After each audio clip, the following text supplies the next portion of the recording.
और इसी बीच एक और बड़ी खबर, पाकिस्तान के रावलपिंडी में भी भारी तबाही, रावलपिंडी स्टेडियम में भारी नुकसान की खबर है। तो ड्रोन स्ट्राइक के बाद रावलपिंडी में हड़कंप मचा है। इस वक्त की बड़ी खबर से आप सभी को रूबरू करा रहे हैं, जहां पाकिस्तान के रावलपिंडी में भारी तबाही की तस्वीरें अब सामने आएगी।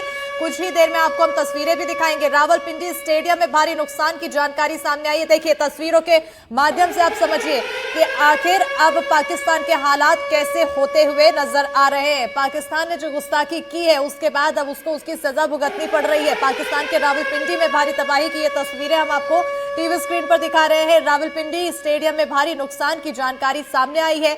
बड़ी खबर से आप सभी को रूबरू करा रहे हैं। ऑपरेशन सिंदूर से जुड़ी हुई ड्रोन स्ट्राइक के बाद रावलपिंडी में हड़कंप मचा हुआ है।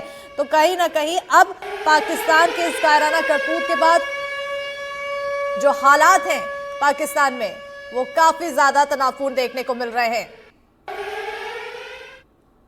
तो पाकिस्तान के साथ तनाव के बीच बड़ा फैसला लिया गया है। गुरदासपुर में रात 9 बजे से 5 बजे तक ब्लैकआउट। बड़ी खबर से आप सभी को रूबरू करा रहे हैं। जवाबी हमले की कोशिश में पाकिस्तान, तो वहीं भारत ने पाकिस्तान के सभी वार नाकाम किए हैं। इस वक्त की बड़ी जानकारी, पाकिस्तान के साथ तनाव के बीच बड़ा फैसला लिया गया। गुरदासपुर में रात 9 बजे से 5 बजे तक ब्लैकआउट किया जा रहा है। बताते चले कि जवाबी हमले की कोशिश में पाकिस्तान है और ऐसे में भारत ने पाकिस्तान के सभी वार को नाकाम किया है। इस वक्त की बड़ी और अहम जानकारी से आप सभी को रूबरू करा रहे हैं, जहां पर पाकिस्तान अलग अलग कोशिशें जरूर अपनाने की कोशिशों में जुटा हुआ है।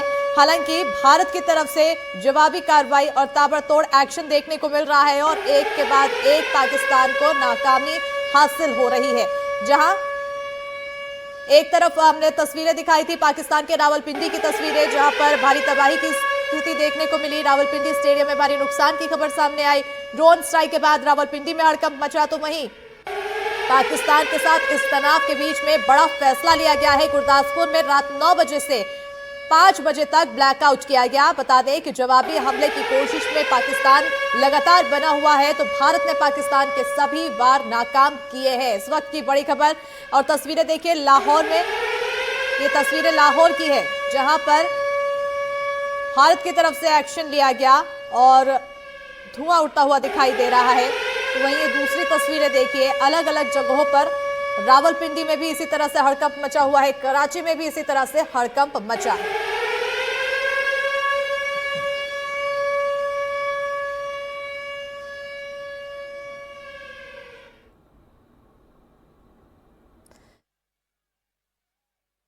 के पास जाकर रह रहे हैं, तो जो सीमावर्ती इलाके हैं, राजौरी पुंज के जो गांव हैं, वहां पर अभी फिलहाल लोगों के बीच काफ़ी डर फैला हुआ है।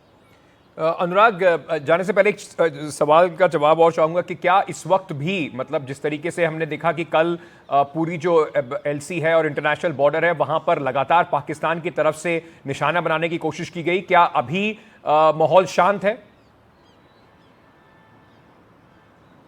देखिए, आज तो कोई खबर नहीं आई है, चाहे फिर नियंत्रण रेखा की हो या अंतर्राष्ट्रीय सीमा की। तो कम से कम राजौरी ज़िले के जिन गांवों में हम गए या उसके आसपास के इलाकों से फिलहाल ऐसी कोई खबर नहीं आई है कि उन जगहों पर कोई आर्टिलरी फायरिंग या उन जगहों पर किसी और तरीके से निशाना बनाने की कोशिश की गई हो। अंकित, बहुत बहुत शुक्रिया अनुराग। ध्यान रखिएगा अपना, आपकी कवरेज जो है, रिपोर्टर जो है वो यहाँ पर लगातार दर्शकों को दिखाई जा रही है कि किस तरीके से पाकिस्तान देश के अंदर, मतलब बौखलाहट में आम नागरिकों को निशाना बनाने की पूरी कोशिश कर रहा है। हमारे साथ हमारे सहयोगी राजीव रंजन भी इस वक्त जुड़े हुए हैं। राजीव के पास सीधे चलते हैं। राजीव, भारत ने आज एक डिटेल्ड प्रेस रिलीज जो है वो जारी करके बताया है कि किस तरीके से पाकिस्तान ने एस्केलेशन की कोशिश की है और उसका जवाब कैसे दिया जा रहा है। उसके नुकसान के वीडियोस भी सामने आ रहे हैं, चाहे उनकी एयर डिफेंस बैटरीज हों, चाहे और इलाके हों।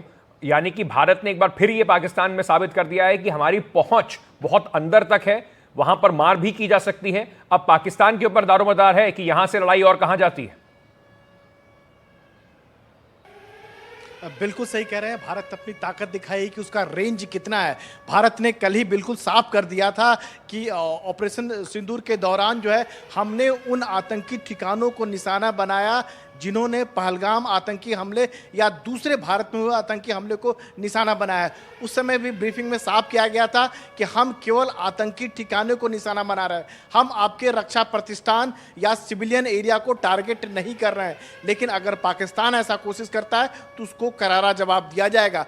पाकिस्तान लेकिन सुधरा नहीं, माना नहीं। उसने करीब 16 जगहों पर, जिसमें उधमपुर से लेकर श्रीनगर की बात करें, जालंधर की बात करें, होशियारपुर की बात करें, इन जगहों पर ड्रोन और मिसाइल के जरिए हमला करने की कोशिश की। नतीजा क्या रहा? जो हमारा एयर डिफेंस सिस्टम है उसने पाकिस्तान के जितने ये सब कुछ थे उसको तबाह कर दिया गया। और समझिए कि कितना क्विक रिएक्शन टाइम रहा होगा। इसको आप ऐसे समझिए कि जो हमारा एक पूरा देश को कह सकते हैं कि एयर डिफेंस अम्ब्रेला के तौर पर कह सकते हैं, जिसमें एयरफोर्स जो है, आर्मी जो है और नेवी जो है मिलकर काम करता है, और जहां जिस रेंज की जैसा जरूरत पड़ती है उसके मुताबिक ये काम करता है। पाकिस्तान ने कोशिश की, नाकाम रहा। उसका मलबा और सारे निशान जो सबूत चारों तरफ बिखरे पड़े हुए। उल्टे भारत ने क्या किया? लाहौर का जो एक एयर डिफेंस सिस्टम है, लॉन्चर है, जिससे लॉन्च किया जाता था पाकिस्तान के मिसाइल, उसको तबाह कर दिया गया, बर्बाद कर दिया गया। मैसेज बिल्कुल साफ है, पाकिस्तान आप सुधर जाओ, नहीं तो नतीजा भुगतने के लिए तैयार रहो। जो एक स्टेटमेंट जारी किया गया है, उस स्टेटमेंट में यह भी लिखा गया है कि हम सम्मान करते हैं, आप तनाव ना बढ़ाइए, हम उसका सम्मान करते हैं। लेकिन अगर पाकिस्तान जो है तनाव बढ़ाने की कोशिश करता है तो हम उसका मुंह तोड़ जवाब देंगे। और पूरी तरह से भारतीय सेना जो है हमारे तैयार हैं, चाहे थल सेना की बात करें, चाहे एयरफोर्स की बात करें, सब इंटीग्रेटेड है। यानी एक मिसाइल अगर पाकिस्तान का उससे ड्रोन को फायर किया जाता है तो उसको जवाब देने के लिए हमारे आर्मी के मिसाइल हैं जो बॉर्डर से सटे हुए हैं, थोड़ा दूर आते हैं तो एयरफोर्स के मिसाइल हैं, आपके टारगेट हैं, आपके जो निशाने हैं उसको बर्बाद कर देगा।